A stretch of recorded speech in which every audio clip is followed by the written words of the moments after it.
Halo sahabat DWD, kembali lagi bersama kami di channel Dark Wolf Diary. Pada kesempatan kali ini, cerita datang dari pengalaman saya sendiri. Awal dimana saya bisa melihat makhluk astral atau bisa dibilang mereka yang tak terlihat. Seperti apa ceritanya? Jika kalian penasaran, jangan kemana-mana, tetap stay. Bagi yang baru pertama kali mampir di channel Dark Wolf Diary, dimohon untuk subscribe dan nyalakan notifikasi agar tidak ketinggalan. Dan bagi yang sudah subscribe, terima kasih banyak, matur suwun sangat. Semoga Tuhan yang Maha Kuasa memberikan keberkahan kepada kalian semua. Seperti biasa, partner saya Wolfie akan memvisualkan apa aja sosok-sosok yang nanti saya akan ceritakan. Dan satu hal yang penting, ini tidak ada rekayasa dalam menggambar sosok makhluk gaib. Langsung saja, ini ceritanya.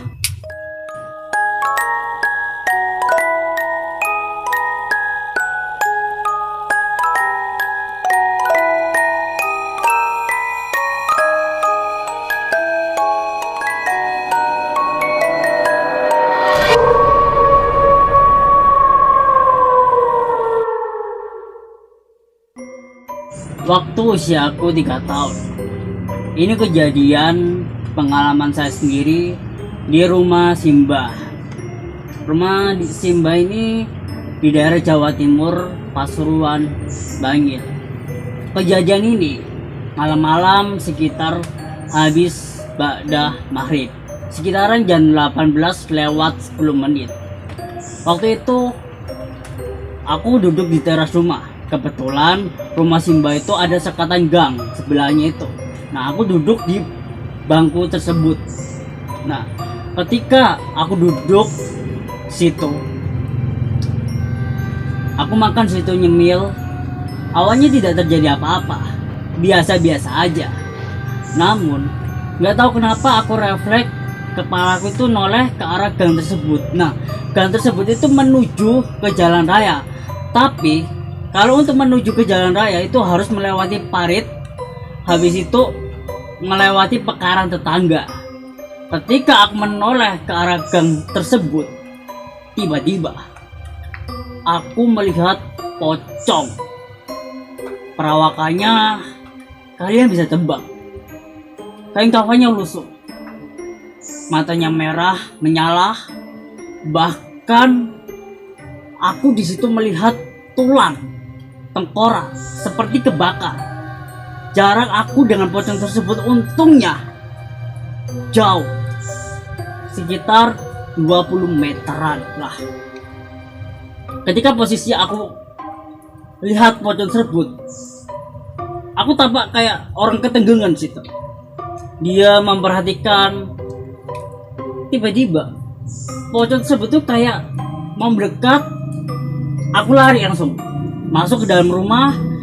Kebetulan pada saat aku masuk rumah, semua keluargaku ngumpul, dari Simba, orang tua, Pak D, Bude. Aku menceritakan apa yang saya lihat tadi itu. Dan ternyata yang tak lihat itu nggak dipercaya oleh mereka. Alhasil ya sudah, setelah aku melihat pocong, keesokannya aku nggak apa-apa. 2 hari aku langsung sakit sih.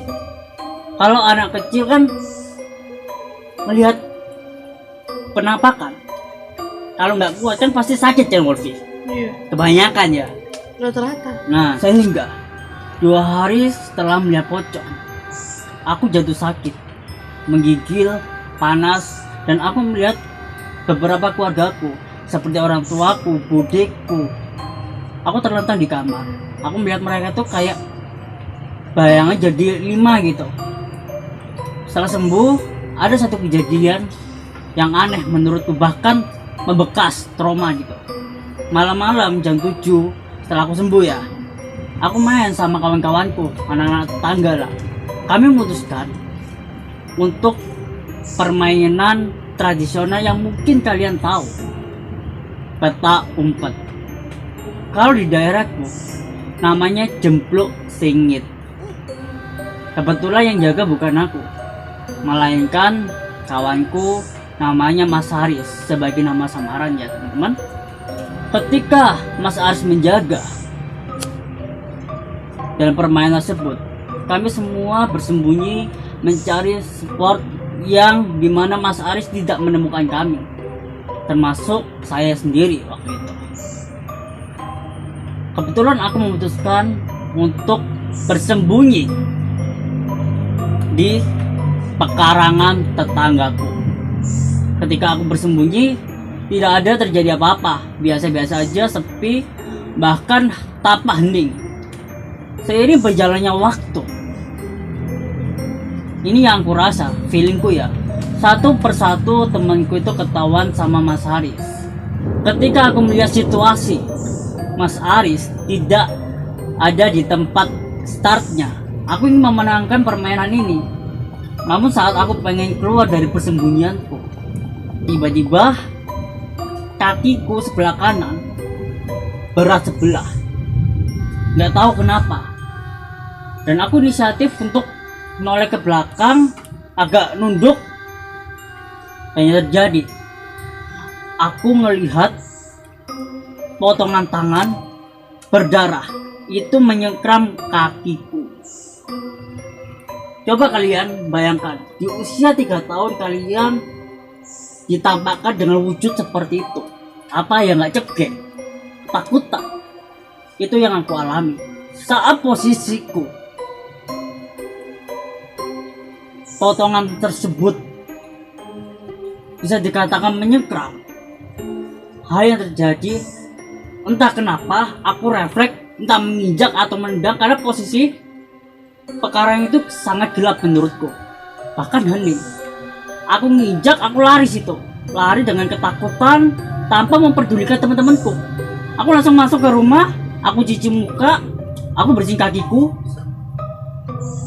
dan wajahku tambah pucat. Aku lihat di cermin tuh wajahku pucat, kedinginan, ketakutan. Bahkan si Mbah sampai tahu dan tanya, "Leh, gue kenapa?" Aku jawab, "Gak apa-apa Mbah, aku gak mau ngaku." Kalian tahu kenapa? Aku melihat pocong aja dikira aku bercanda. Lebih baik aku diem. Nah, setelah kejadian aku dicengkram oleh potongan tangan itu, tiba-tiba Simba itu inisiatif membawa aku ke rumahnya Pak Misto. Pak Misto itu katanya itu orangnya bisa melihat barang-barang halus, barang-barang goib. Aku nggak tahu kenapa Simba itu membawa aku ke rumahnya Pak Misto. Katanya aku ini bocah nakal, nangisan, suka berantem, dan sering ngomong sendiri. Oke lur, kita bedah satu-satu. Aku nakal itu ada sebabnya. Kenapa? Aku 3 tahun itu aku udah merasakan dibully. Karena apa? Flashku ini ada kayak etnis Cina gitu. Nah, sedangkan tetangga aku ini kan Jawa. Aku pun putih dibully situ. Aku kan tipe orang kalau jangan ganggu aku. Kalau kalian ganggu aku, tahu akibatnya. Ketika aku diganggu, aku tidak bisa membalas. Aku membalas ke rumahnya. Aku lempar batu. Aku sawatin tuh kacanya. Pecah. Ganti. Aku sempat pernah bilang ke mamaku waktu itu. Masih 3 tahun aku ngomong, ngapain diganti mah? Orang anaknya yang salah kok, ibunya nggak bisa apa ngurus anaknya dengan becus, meledek mukaku kayak gini, katanya Cina nggak jadi atau apalah itu, kayak gitu. Nah, kalau masalah aku interaksi sendiri, sebenarnya aku nggak interaksi sendiri. Aku ada satu teman kecil, seusiaku, namanya tuh Ahli Fatahila. Perawakannya, dia selalu pakai peci, sarungan, baju muslim, agak semi-semi Arab lah. Lanjut lagi ke Pak Misto. ketika Simba ngajak aku ke Pak Misto, udah sampai nih, dipersilakan masuk, tapi aku nggak masuk, aku di luar. Simba ngobrol-ngobrol, setelah ngobrol dikasih nih air minum. Nah, air minum dikasihkan ke aku, dan itu bolak-balik ke rumahnya Pak Misto sampai Pak Misto tuh hafal aku. Ya, akhirnya ya aku nggak pernah ngelihat yang aneh-aneh, ngelihat pocong, ngelihat tangannya yang terpotong, bahkan bayangan yang pernah neror aku, nggak pernah. Bahkan Alif Fatahillah pun aku nggak pernah lihat semenjak habis ke Pak Misto. Nah, katanya kalau anak kecil bisa ngelihat itu biasanya harus ditutup mata batinnya gitu. Kalau orang Jawa bilang disuwuk. Setelah dari peristiwa Pak Misto, udah nggak kelihatan aneh-aneh. Bahkan sampai SD aku normal seperti anak pada umumnya, suka berantem, bercanda dan sebagainya lah. Nah, saat masuk SMP barulah ini kejadian yang menurutku wow, unik teman-teman. Aku masuk SMP di SMP swasta terfavorit di Bangil. Untuk pembelajarannya menurutku plus minus teman-teman. Ada satu kejadian yang membuat aku berpikir gitu. Ada satu siswa adik kelasku itu sering mengalami kesurupan di SMP, namanya Bilkis. Waktu itu aku kelas 2. Saya nggak tahu ya teman-teman ya, kenapa hanya si Bilkis aja yang kesurupan. Biasanya kalau untuk kesurupan satu orang pasti semuanya nyebar kayak kesurupan massal. Sampai aku mikir, emang seangker itu kah SMP ku? Nah, yang terjadi menimpa aku ada keunikan sendiri. Ketika SMP ku mau mengadakan kegiatan English Camp yang diadakan Singosari, lokasinya di Singosari. Waktu itu English Camp itu di bawah manajemennya Pare. Kamu biasanya kalau untuk English Camp kan di Pare, ini enggak. Ini kegiatan itu di Singosari. Waktu itu kami ke Singosari dan ada satu lokasi yang menurutku unik teman-teman. Tingkat sensitifku waktu itu dalam hal melihat halku itu hilang, bener-bener hilang. Cuma waktu di lokasi tersebut ini bangkit. Seperti apa? Lanjut lagi ya. Ketika kami semua ke Singosari, ke tempat lokasinya itu aku samarin namanya STP Malang. Lokasi STP Malang ini suasananya itu rindang, sejuk, namun suram. Dan lokasinya itu kayak asrama kampus pertanian. Dan tentunya kalau asrama kan pasti ada kayak kamar tidur ya kan, untuk mahasiswa nginep di situ. Kebetulan mahasiswa yang ada di sana nggak ada, kayaknya nggak ada gitu. Setelah kami sampai pembagian kamar, satu kamar itu setahu aneh ya, itu berisikan 12, dan setiap kamar itu ada kamar mandinya. Nah, di asrama tersebut, di kamar itu, kamar yang kayak menurut kayak losmen gitu, itu depan itu jarak 50 meter itu ada aula gede, sampingnya itu ada kamar mandi, terus juga deket pom beringin.